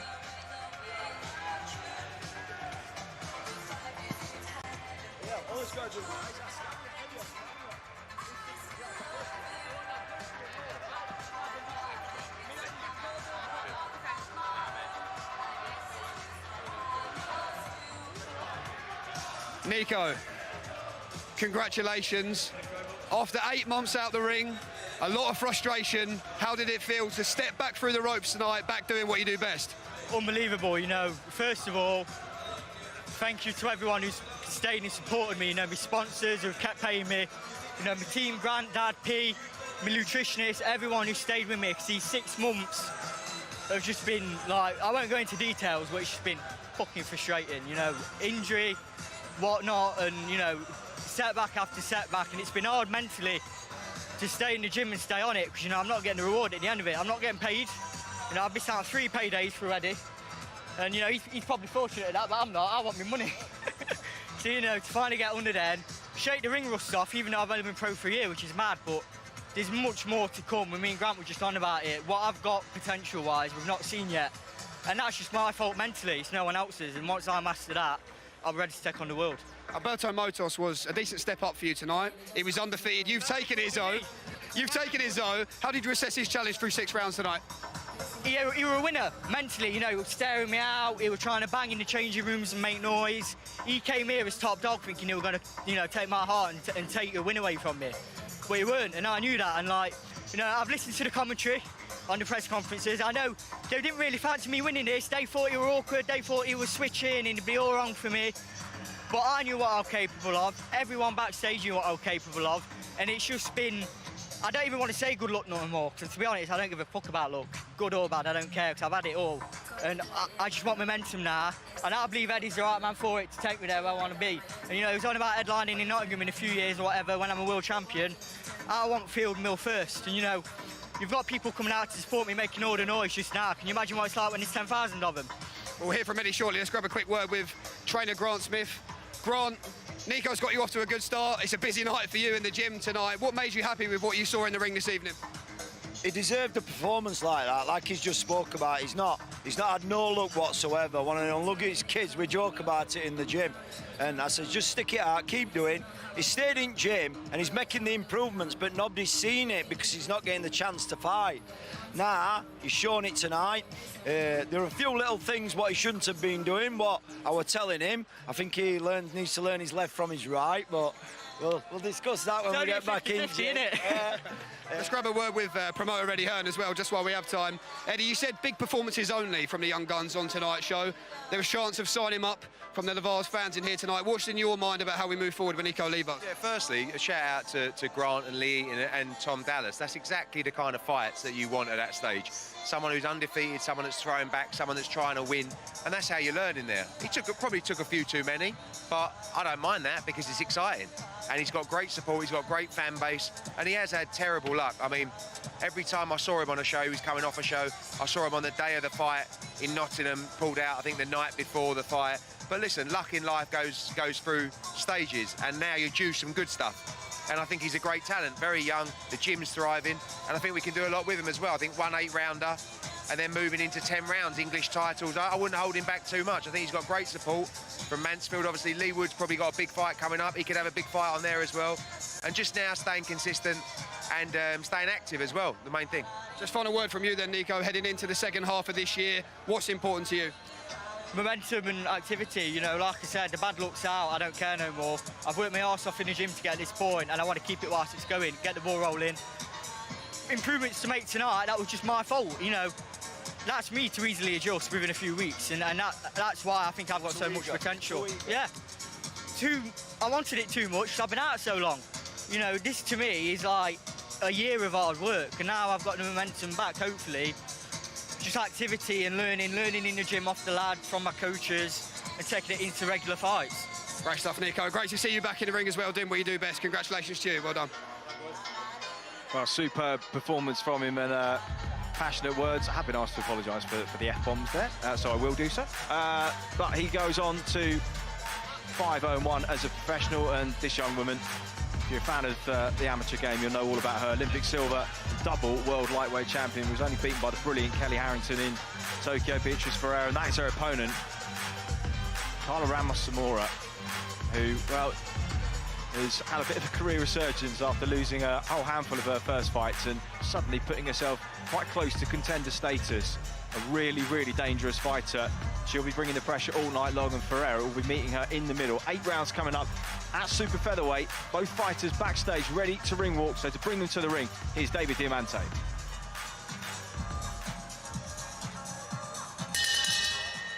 Ladies and gentlemen, from the Utilita Arena here in Sheffield, England, live on DAZN, it's now time for a special super featherweight attraction. Entering the arena, Carla Zamora. Well, we see a number of fighters every year who have started promising careers with ambition, but without the draw of ticket sales or a promoter, they'll have to go on the road to earn their living. It isn't often you see a fighter start on the road and then decide to have a real run at things. She's only been beaten once in her last 7, and in March she stopped Jess Kamara in 4 rounds, just a year or so after she pushed Kaylee Reese to a split decision for the Unified Super Lightweight Championship of the World. And just like that, she is in the unlikely category of contender. If she were to win here tonight, there'd be no argument that she is deserving of a title eliminator. And now entering the arena, Beatrice "The Beast" Ferreira.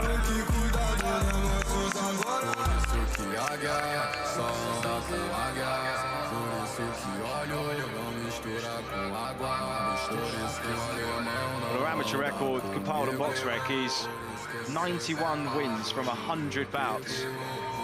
Turned over in November, now 2-0 as a professional. She's a front foot, counter-punching pressure fighter. Had a debut against Taina Cardoso. 3-minute rounds in Ohio, scored a knockdown in the first round. She's dropped both of her 2 opponents so far. Dangerous, heavy-handed, with brilliant timing as well. She will be a force for years to come in this division.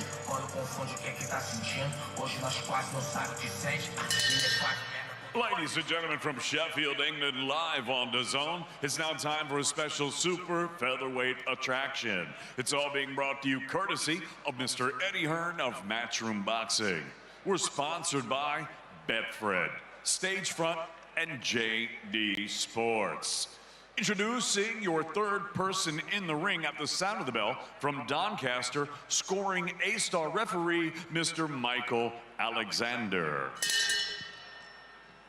And now, ladies and gentlemen, 8 rounds of boxing scheduled in the super featherweight division.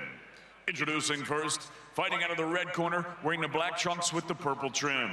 She scaled 9 stone, 4 pounds, 4 ounces. Her professional record, 10 victories, 9 defeats, 1 draw, with 3 wins coming by way of knockout. Presentando de Chimalhuacan, Mexico, damas y caballeros, Carla Zamora. And her opponent across the ring fighting out of the blue corner. She wears the blue, yellow, and green. She scaled 9 stone, 6 pounds, bang on. Her young professional record thus far perfect. 2 fights, 2 victories, and one of those victories coming by way of knockout. Here is the 2020 Olympic silver medalist and amateur world champion, fighting out of Salvador, Bahia, Brazil, Beatriz, the Beast Ferreira.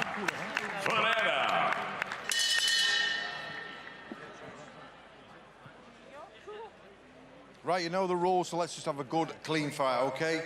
Most of all, to defend yourselves at all times, all right? Just close. So a first 8-rounder for the Olympic silver medalist and world champion, Beatriz Ferreira. Seconds out, round 1. She's top left of the screen in the blue trunks trimmed with yellow. And her opponent, Carla Ramos Zamora, mainly boxed between super feather and lightweight. Was a shade over 130 pounds yesterday, but she is a handful. No frills, walks through a lot of opponents' shots. She will take 2 to give 3 or 4. And we know she's good over the longer distance. Don't blink. Don't blink, you two. I've been a friend and fan of Bia Ferreira for probably 4 or 5 years now, so I've watched her closely over the years. She's very, very talented. What, in your opinion, Sky, makes her special from what you saw in the amateurs? What does she do well? She's extremely aggressive, loves to be in a tear-up, and she's very powerful, very strong, explosive, and picks her shots very well. Yeah, she's got her wish early here because Ramos Zamora will meet her in a tear-up, but already there's some blood pouring from the nose of the Mexican. And that Kamara fight earlier on this year, Kamara was a far better technical boxer than she, and naturally the bigger fighter as well, a real athlete. And she was boxing, trying to turn her, stick and move. She just got caught with a chopping right hand in the 4th round, buckled her legs, and she put the shots together behind it. I think she threw something like 23 or 24 punches, landed 20, brilliant accuracy and real ferocity too, to shut down the show. I think the level that Kamara has boxed at, a real sign of intent from women who lost something like 8 or 9 of her first 13 contests in the early days. And she is pressing Ferreira here, walking onto shots, but walking through them and letting her hands go. This is what she does. What a fight. So brave, so game, Zamora, but Ferreira, she's an absolute, she's a beast. Well, she really is. She's ruthless. Bloodied and battered the face of Carla Zamora, who, well, she's asked for it, hasn't she? She's walked into everything. Wow, what a start.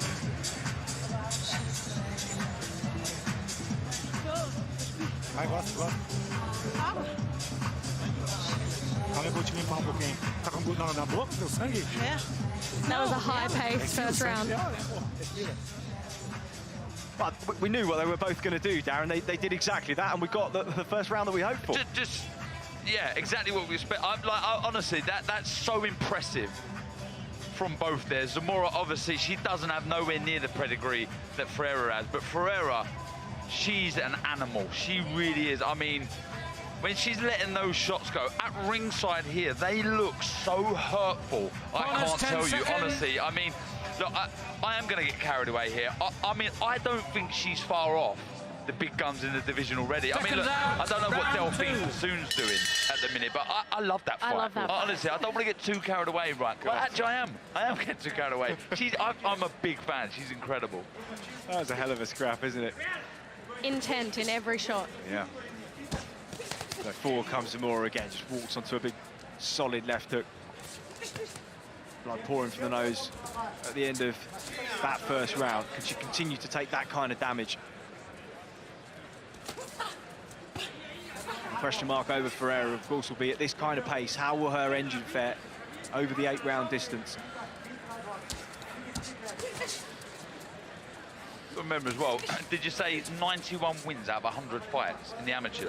That's what's on BoxRec, yeah. I mean, how, look, you know yourself, Scott, how quickly those fights can go by, and sometimes they can be so close that you can easily, you know, lose a few here and there. To get a record like that shows how good, and what she's achieved in the amateur game, yeah, I mean, it's incredible. It shows what a talent she is. An amateur record like that is very, very rare, especially in the women's. You're fighting the same girls over and over again, and you're not always going to get those wins. They're going to work you out. They're going to try something different every time you get in the ring with them.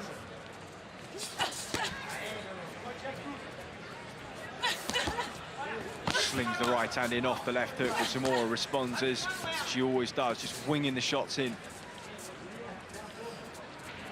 Ferreira just on the switch, looking for the looping left hand.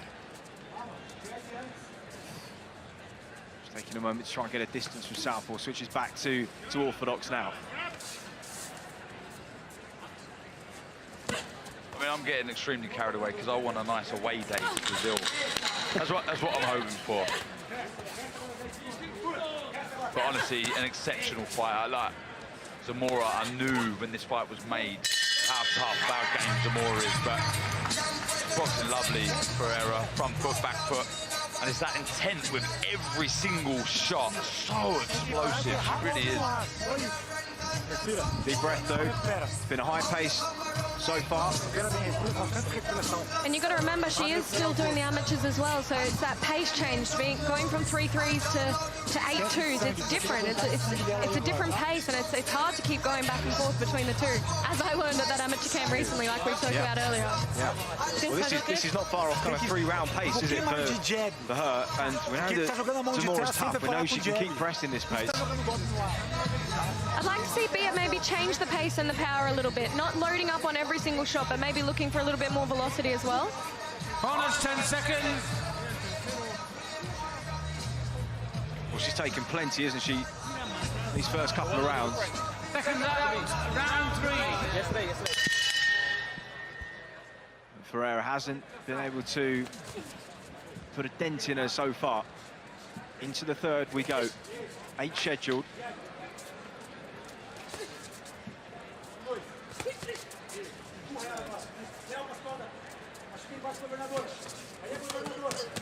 Lovely body work from Ferreira there. 5 or 6, ripping to each flank, chops the right hand down. Zamora just bouncing off her. It's crude, but she's so busy, so eager to fire back. You could just hear Zamora grunt a little bit then when she got hit to the body as well. I think those shots probably hurt her. Oh, just chops the right hand down the middle. And then the uppercut. Yeah, brilliant variation there, head, body, lovely uppercut right through the guard of Zamora.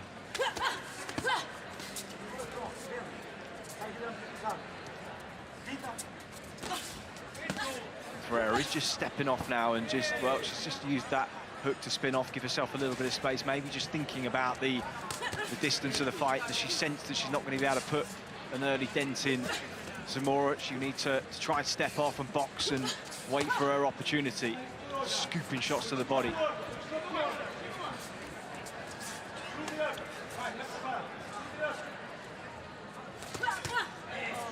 The timing of those shots. Well, you can hear them as well ringside, but they're just bouncing off of Ramos Zamora's skull. Bouncing with real force as well, but she just doesn't seem to. Maybe she's a long lost cousin of Joe Joyce, because she's hitting her with everything she's got for her. We know that she can punch too. The head movement from Ramos Zamora is, well, it could be better, but she doesn't seem to care. She's happy to just walk through those shots to try and get her own off. And Ferreira, well, she's in complete control here, but she is being made to work really hard.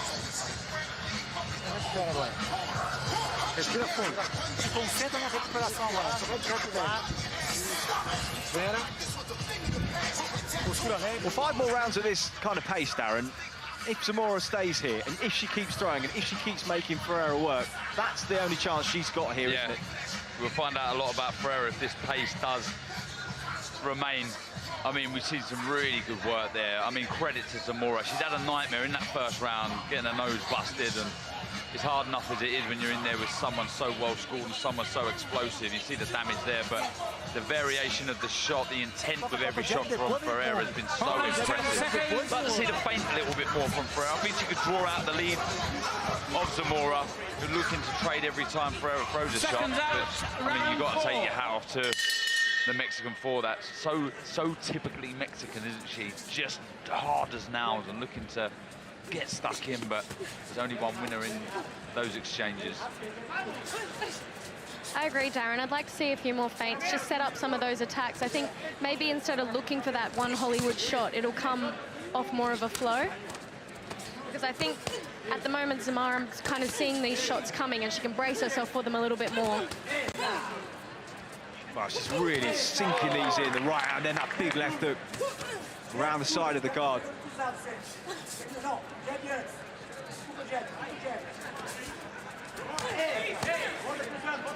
body shot sinking in with that left hand as well. Hear them and feel them ringside. Zamora just walks through them again. Blood starting to pour from that nose once more. She's a proper hard case, Zamora. Like that, I mean, unbelievable. She really is.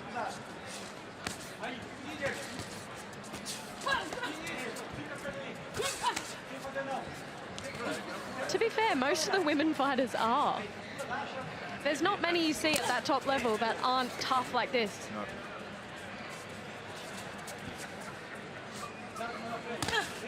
And the ones where there's maybe lack in skill, they make up for in toughness.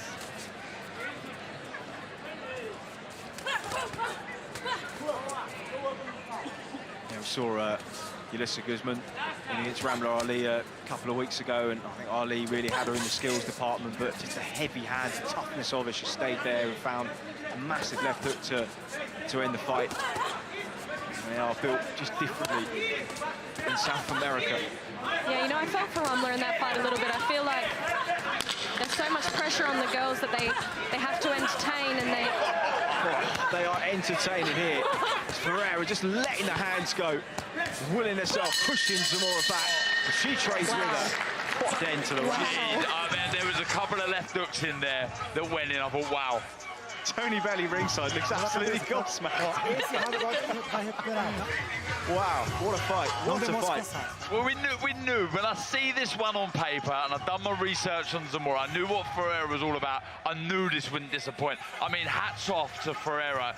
She's so tough. Like I say, she's a hard case. She's in there. She is taking some bums, but this, like I say, I keep using the word intent. She doesn't hold back on the shots. Like to see her change up the speed and the power a little bit at times. Ferreira, she can be predictable, like you said, Sky, but when she's in full flow and she's sitting down on those shots as we see here at the end of the round, I mean, it is eye-catching. You know, I'm watching the fight through my hands. I tell you what, I'll take Delphine Pursoon versus either of these. Yeah. I'll take a sort of triple threat match, I think. Seconds out, round 5. 30 rounds later, they'll still be scrapping. But we've got 4 to go here. Amazingly. Zamora misses with her jab, just gets her head snapped back with sharp lead hand of Ferreira. Looks for that right, just falls over the front foot for a moment. Won't be long till they start trading. Left hook from the Olympic silver medalist.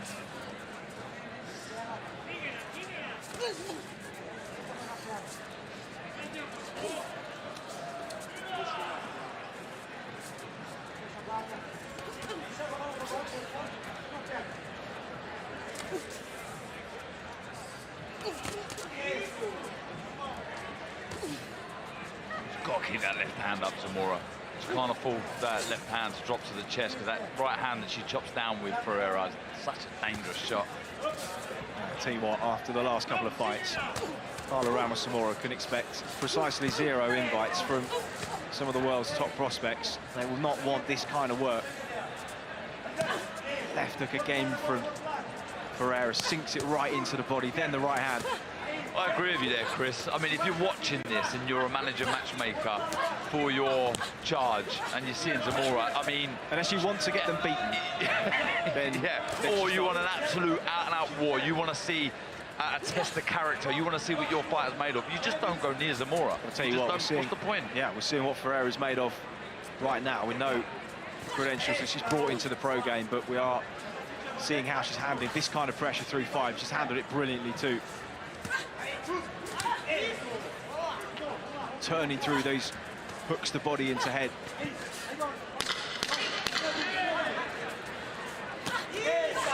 Leads with the uppercut.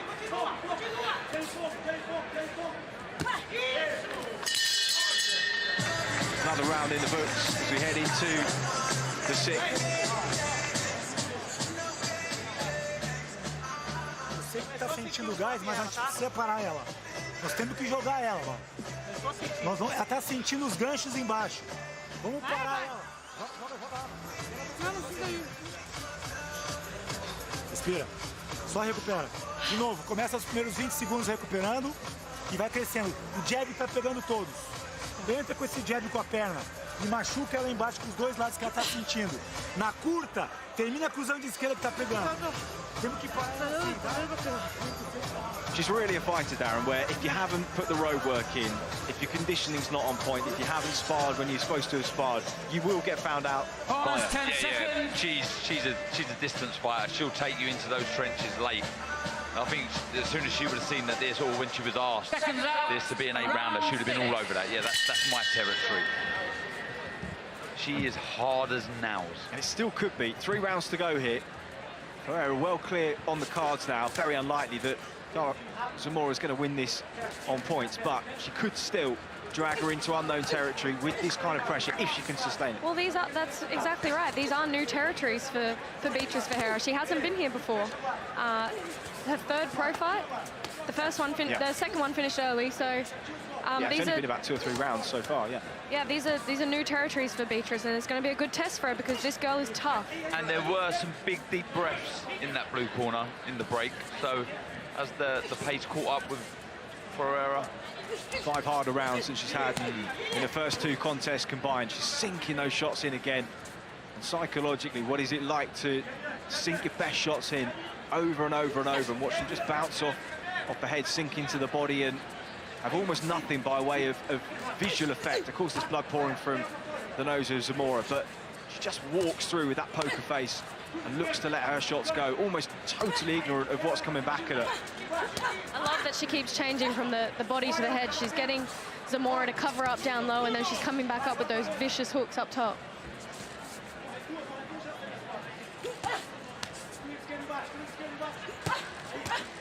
Yeah, just sinking the uppercut and then the left hook into the body, just trying to hold her weight over her front foot now, get some real leverage in, then just lifts the chin up with the right hand. I'd love to know what the instructions have been in Zamora's corner, what they want from her, because she's doing things at times, I think, that you're crazy in doing that, like exchanging left hooks with Ferreira. But if you've got a chin and resistance like she has, you can sort of do whatever you want, really. It's not skills that's going to win her the day, but her durability, her will, her conditioning and her toughness is absolutely unbelievable. Just marches back to her corner. Absolute machine. Absolute machine. It takes quite a lot to surprise us. We do this for a living. We see a lot of fights, and sometimes you just, even looking ringside at sort of Eddie Hearn and Tony Belly and Frank Smith, just sort of open-mouthed at what they're seeing so far. And I think Ferreira, even given everything she's seen, Sky, she would be surprised with everything she's hit her with in this contest so far. The way she's turning the knuckles over on all of these shots, sinking things into the body, and there's just no reaction whatsoever from her. The referee was starting to have a closer look, I thought, towards the end of that round, but she came back with 2 shots of her own right at the end there, and I think that... See that right hand, you should see the head, the movement of the head when that right hand landed. It just shows you how hard Ferreira punches, but how hard of a fighter, of a person, Zamora is. Taking those shots. Seconds out, round 7. I'll never forget, Darren, when we were at Fight Count, and the name of the fighter evades me, but Andy Lee said, he said, do you know when Homer Simpson became a boxer? Do you remember that? Yeah, I do. Just the punch resistance from the gods, and she's got it in spades here, and she is pressing again as we head into round number 7. Ferreira has really worked hard for this. She's well in control in terms of the points and the cards, but my goodness me, she is just being made to work every second of every round so far. That right uppercut, left hook every single time. Oh, savage.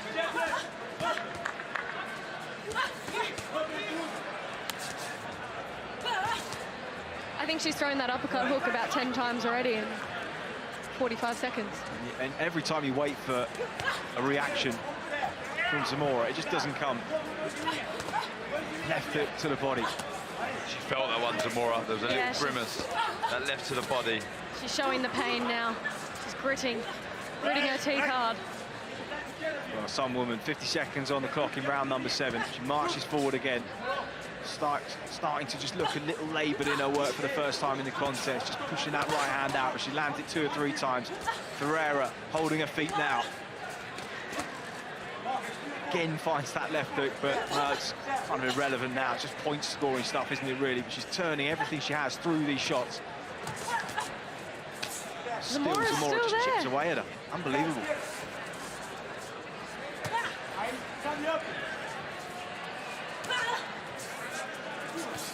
So disheartening when you've hit them with your best shots and they're still there all night. Another left there, you see. Was that maybe a right to the body? Yeah, shovel uppercut through the middle.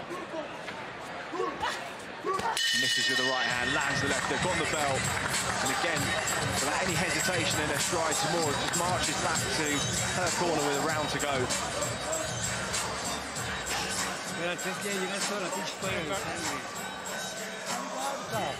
Respira.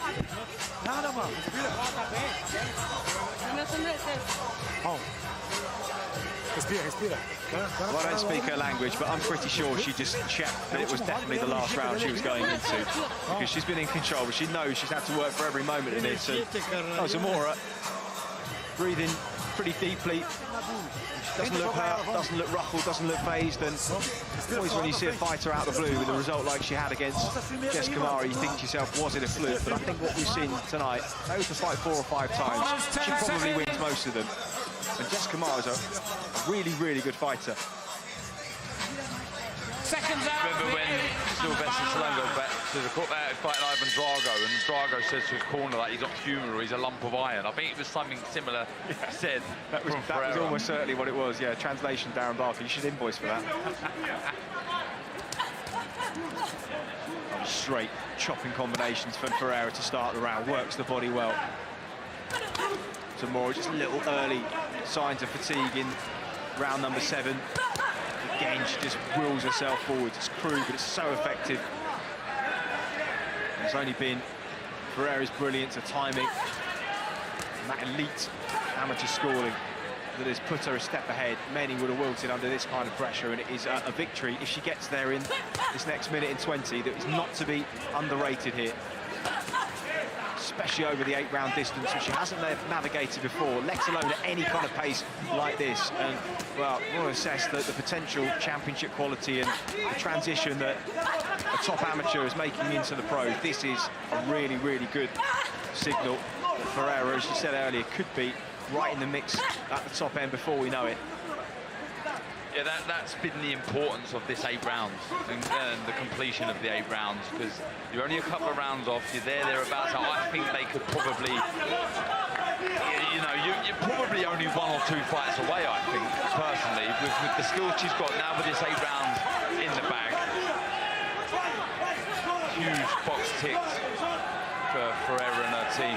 But Zamora, again, just I'm in awe of her willingness, her desire to keep throwing shots, her toughness, incredible stuff. The variation from Ferreira as well has been so impressive. You can say, you know, she has variation, she has every shot in her arsenal, but it's the way she throws them, the accuracy of the shot, the way she's finishing now. Yeah, she is just on the ropes for the first time in the contest as Ferreira really putting the shots together, battered and bruised and bloodied. Zamora back to her corner. Ferreira finished that really, really strong. Look at the face of Zamora. Just showing you, she's tried absolutely everything there to upset this young prospect, but let's say young prospect, 30 years old, but novice as a professional, but taken an absolute beating there. Constantly sinking those body shots in. At some point, you'd think they would pay dividends. And only really, Sky, the last couple of minutes as she started to look a little bit tired. The long-standing argument still stands. Do you think that would have been stopped if they were 3-minute rounds? I don't know that it would, to be honest. I just don't know that Zamora...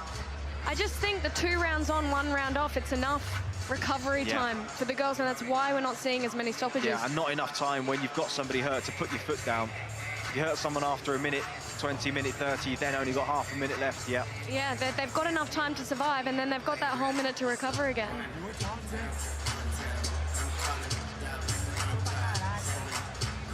Do you feel there's a bit of momentum gathering? We hear it asked all the time. What would be your opinion on 3-minute rounds? But do you feel there's a genuine movement gathering? Is it discussed in female fighter circles? I think potentially, even if it was 10 threes for World Championship distance, not even 12 threes, but 10 threes. And I understand that the talent pool, it's probably not got the depth earlier on, but for championship fights, I think we could definitely start seeing it move that way. Well, we did see her in her debut, as I mentioned earlier. Ferreira boxed 4 3-minute rounds in the Ohio Boxing Commission. I don't think it went, I think it only went 1 or 2, but she's clearly a proponent of it. No, I think that one actually went the distance. Is that her first contest? Yeah, it did, you're right. Right, we're hearing the results are in. David Diamante is standing by, so let's get the result.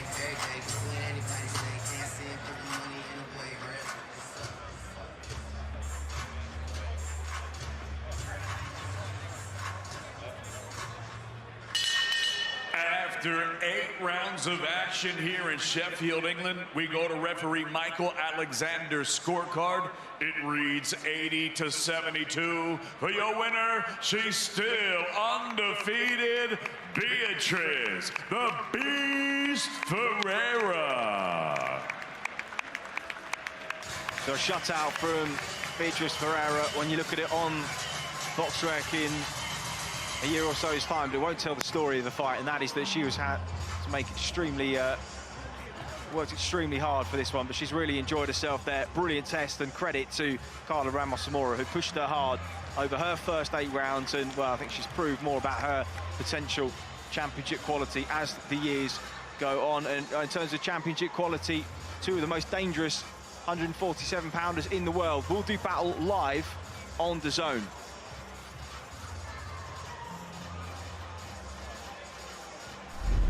When you've got power like Ortiz Jr., you're just 1 punch away. Ortiz is sure making waves. I'm here to take risks. This man just has one thing on his mind, that's destruction and destroy. I'm here to beat the best. How far away is Ortiz Jr. from a title shot? Once the elite. It's a risky fight. Senores Both fighters putting their perfect records on the line. Nothing is ready. Only one thing is certain. Pain is coming.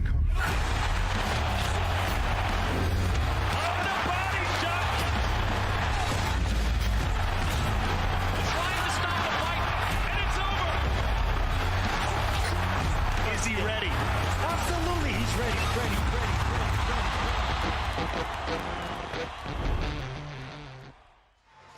So July 8th, Amanda Stanionis and Virgil Ortiz will do battle before we head back to the UK. Saturday, July 15th for Josh Kelly and Gabriel Alberto Corzo. And then the only blemish on Alicia Baumgartner's record, Christina Leonardo from a few years ago. Can she avenge that defeat? They rematch on the same weekend. And then the big crossover fight.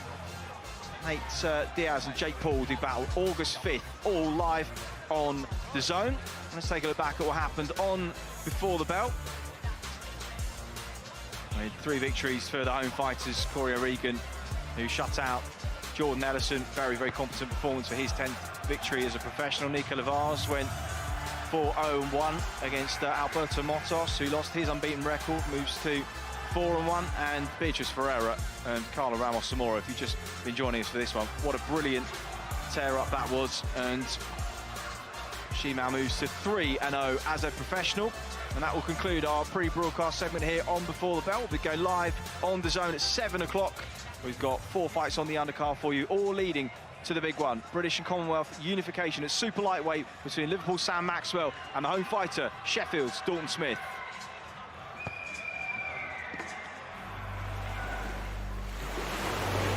So the original plan to fight Sam was to fight him at the end of April, but unfortunately I picked up a cut in my last fight, so we used to prolong it a little bit.